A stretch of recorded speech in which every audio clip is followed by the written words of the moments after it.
So by now, you've probably watched every Sony A7C review in order to make a decision whether you should purchase this camera or not. And by now, all the popular YouTube influencers have obviously noted the obvious flaws with this camera that we all come to know. Number one, it lacks a really good IBIS system, especially for me coming from the Micro Four Thirds system, Panasonic IBIS. It's just really good here. It's extremely shaky, and couple that with the rolling shutter, it just makes vlogging extremely difficult. Maybe you have to use extra steps like the gyro data, the Catalyst browser, adjust your shutter speed. So unfortunately, the IBIS on the Sony A7C is nowhere near as good as those on the Micro Four Thirds systems, because obviously they have a smaller sensor, so that's understood. The second main reason that we all know is that it lacks 4K 60. And I'm not even asking for 10-bit, obviously that would be nice, but I don't personally use that because that is going to introduce more work. I don't do grading for my videos, it's just much more work. But for the A7C to not have 4K 60 in 2020 or 2021 for now is a little bit disappointing. Obviously you can get by with the 1080 at 120 frames per second, it looks fantastic. And lastly for me, everyone knows that this has really poor ergonomics. Given the small size, which I don't understand why we need a small camera because all the other bodies are relatively small, it's really the lens that counts. But in any case, the ergonomics are not that great, especially coming from the Panasonic G9, where you have so many buttons, a large grip. This feels really weird when I use my Sigma 24 to 70mm lens. In my opinion, it feels like the camera body is an accessory to the lens. It's just completely out of proportion. It looks ridiculous and almost comical, but the ergonomics do really suffer. So those are the three main things that everyone complains about: bad IBIS, rolling shutter, lack of 4K 60, and poor ergonomics. So we all know that. But I personally have a lot of other nitpicks that I think are pretty important for a good camera, especially coming from my world of the Panasonic Micro Four Thirds world. Now, before you dislike this video, don't get me wrong, I went out and actually bought this camera. I still really like it. And one of the main reasons why I got it was to have reliable autofocus. So far, that has been impeccable, even at shallow depth of field. So I'm very happy with the performance. I just wish that those three main things were addressed. And obviously, if you wait for the A7 IV, probably it's going to be addressed. Maybe not the IBIS though. So the purpose of this video isn't to scare you from buying the Sony A7C. Like I said, I went out and I used my hard-earned cash to purchase this really expensive camera. But there are still 5 really annoying things that many other YouTubers haven't covered. This is going to be very video-centric. So if you're into photography, this probably won't apply to you as much as for video. So with that in mind, let's jump into the 5 nitpicks I have for the Sony A7C. By the way, these reasons are in no specific order. They're just nitpicks. So the first reason is arbitrary video limitations. So what exactly do I mean by that? For some reason, Sony decided to put some restrictions when you're using 4K filming. So if you're filming 4K 24p or 30p, you cannot do some certain actions. For example, if you want to record proxies, you're going to disable your face auto eye detection, and you're just going to revert back to normal area focus.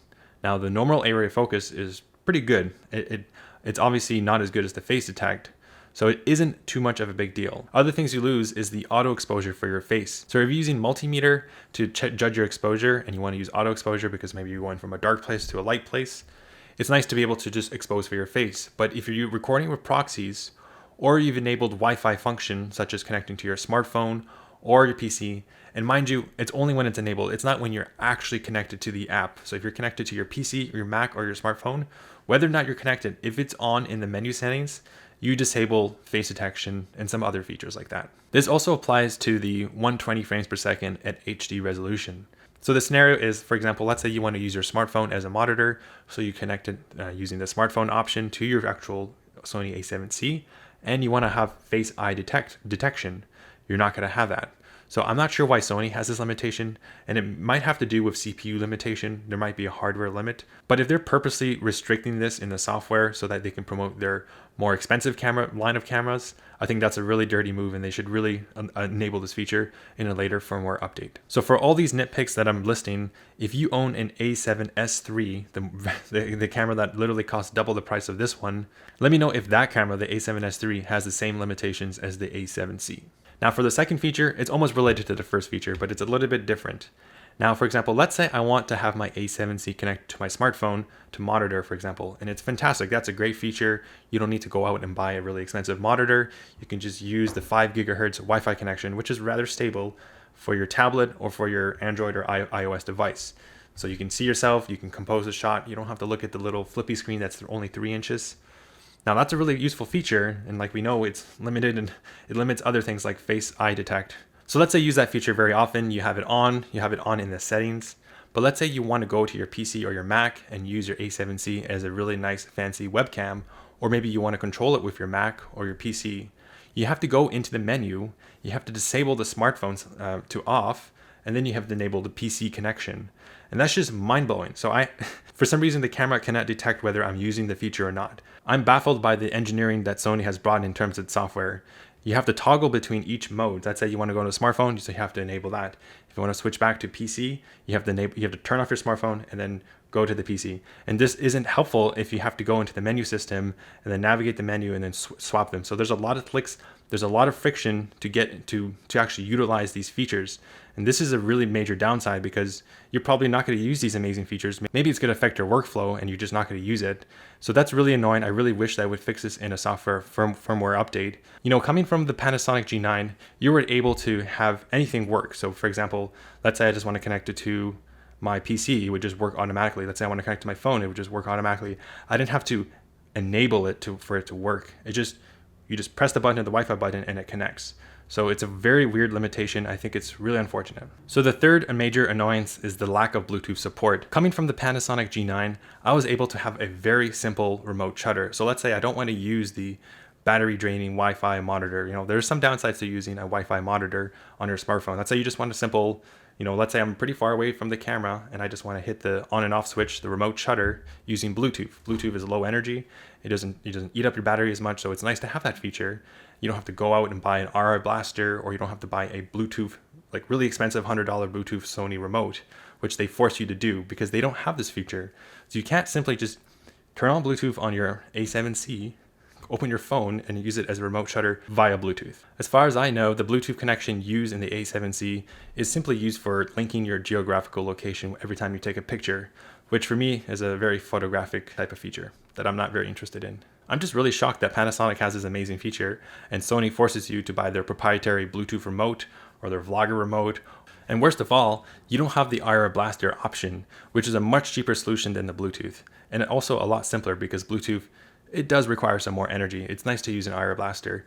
Luckily, there's a cheap knockoff brand that you can buy on Amazon, but it still costs $35 to have a remote shutter feature, which is free on the Panasonic G9, where you just use the Bluetooth smartphone app. By the way, I will be reviewing this remote control, so definitely subscribe to the channel if you want to hear about it. So for the fourth nitpick of the Sony A7C is that they don't include a standalone battery charger. And let me explain why this is an issue. Now, first of all, I really do appreciate that it's finally USB-C. Coming from the Panasonic G9, which used a very weird USB type B 3.1, which would also take in a micro USB input. And that was very finicky. It didn't work with power banks and it just required a very specific 5-volt charge. This USB-C has been working great. Being able to charge it with any type of power bank, or just let's say you just bring your camera body and you don't have to worry about bringing a dedicated charger. Now, the reason why I'm a little upset that Sony did not include this accessory and force you to go out and spend more money on this already expensive camera body, the reason is that this USB-C connection is pretty vital for data transfer and for charging the device. And I feel that after extended use of unplugging and plugging it many times to charge the device, I'm a little bit worried of the wear and tear on the USB-C.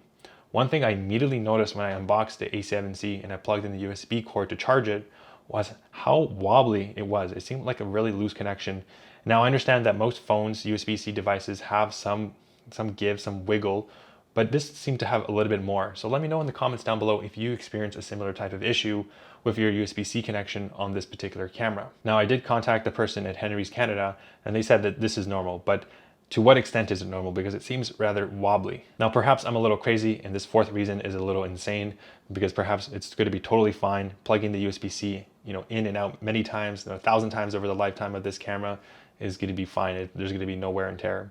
Now, thankfully, even if the USB-C connection does die, you have other ways to connect to your PC. You can use it to Wi-Fi.